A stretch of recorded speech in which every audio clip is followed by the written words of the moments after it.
ജനങ്ങളുടെ പങ്കാളിത്തത്തോടുകൂടി അക്ഷയ കേരള എന്ന പേരിൽ കേരള TB നിർമ്മാർജ്ജന പദ്ധതിയുടെ 3-ാം ഭാഗം തുടങ്ങുന്ന ഈ സന്ദർഭത്തിൽ നിങ്ങളോട് 2 വാക്ക് പറയുവാൻ സന്ദർഭം തന്നതിന് ഞാൻ നന്ദി അറിയിക്കട്ടെ.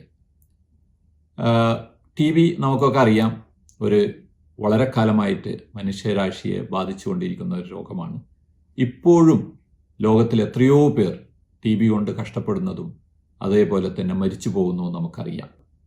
ഒരുപാട് കുട്ടികൾ TB രോഗം മൂലം ഇന്ത്യയിലും അതേപോലെ തന്നെ മറ്റ് രാജ്യങ്ങളിൽ, പ്രത്യേകിച്ചും ആഫ്രിക്കൻ രാജ്യങ്ങളിലൊക്കെ മരിച്ചു പോകുന്നുണ്ട്. ഇതിൻ്റെ ഒരു പശ്ചാത്തലത്തിലാണ് TBക്കെതിരായിട്ടുള്ളൊരു യുദ്ധം പ്രഖ്യാപിച്ചുകൊണ്ട് TBയെ നിർമ്മാർജ്ജനം ചെയ്യുക എന്നുള്ള നിലയിൽ ഇന്ത്യയിലൊട്ടാകെ തന്നെ, പ്രത്യേകിച്ച് കേരളത്തിൽ, കാരണം എല്ലാ കാര്യത്തിനും കേരളമാണ് ഇന്ത്യക്ക് തന്നെ ഈ ഒരു ആരോഗ്യരംഗത്തൊരു മാതൃക. കേരള ഹെൽത്ത് ഡിപ്പാർട്ട്മെൻറ്റ് അത് ഈ ഒരു കാര്യം ഏറ്റെടുത്തതിൽ എനിക്ക് അതിയായ സന്തോഷമുണ്ട്. TBയുടെ ഏറ്റവും വലിയ പ്രത്യേകത അത് ആരും അറിയാതെ അത് ദേഹത്തിൽ കിടക്കുമെന്നുള്ളതാണ്. അപ്പോൾ ഇത് കണ്ടുപിടിക്കുവാൻ ലാബ് ടെസ്റ്റുകളും മറ്റുമൊക്കെ വേണ്ടി വരും. ആ ഒരു നിലയിൽ കൂടുതൽ കേസുകൾ കണ്ടുപിടിക്കുക എന്നുള്ളതാണ് ഇതിലൊരു പ്രധാനപ്പെട്ട ഒരു കാര്യം. അതേപോലെ തന്നെ ഇതിൽ TB ഉള്ള ആൾക്കാർക്ക് അവരുടെ വീട്ടിൽ തന്നെ, അല്ലെങ്കിൽ അവർക്ക് ഏറ്റവും അടുത്ത സ്ഥലത്ത് അവർക്ക് മരുന്ന് കിട്ടുവാനുള്ള ആ ഒരു സൗകര്യം ചെയ്യുക, ഇതും ഇതിൻ്റെ ഒരു ഭാഗമാണ്.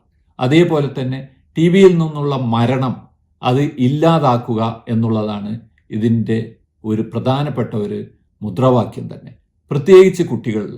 കാരണം ചൈൽഡ് ട്യൂബർകുലോസിസ് അല്ലെങ്കിൽ കുട്ടികളുടെ ഈ ഒരു ബാല TB എന്ന് നമ്മൾ പറയുന്ന ആ ഒരു കാര്യം കേരളത്തിൽ ഇപ്പോഴും ഉണ്ട്. അതെങ്ങനെ ഒഴിവാക്കാൻ പറ്റും, കുറക്കാൻ പറ്റും എന്നുള്ളതാണ് ഇതിനെപ്പറ്റി ആരോഗ്യ പ്രവർത്തകർ നോക്കിക്കൊണ്ടിരിക്കുന്ന ഒരു കാര്യം.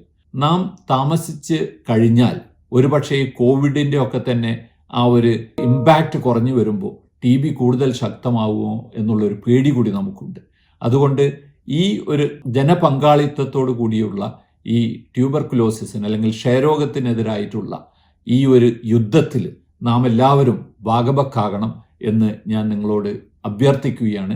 എനിക്കുറപ്പുണ്ട് കേരളം ഇന്ത്യക്ക് തന്നെ ഒരു മാതൃകയായിക്കൊണ്ട് ഒരു ക്ഷയരോഗ വിമുക്ത കേരളമായിട്ട് മാറാൻ പറ്റും എന്നുള്ള ഒരു സാധ്യത, അല്ലെങ്കിൽ ആ ഒരു ഉറപ്പ് എനിക്ക് മനസ്സിൽ തോന്നുന്നുണ്ട്. നല്ലത് വരട്ടെ.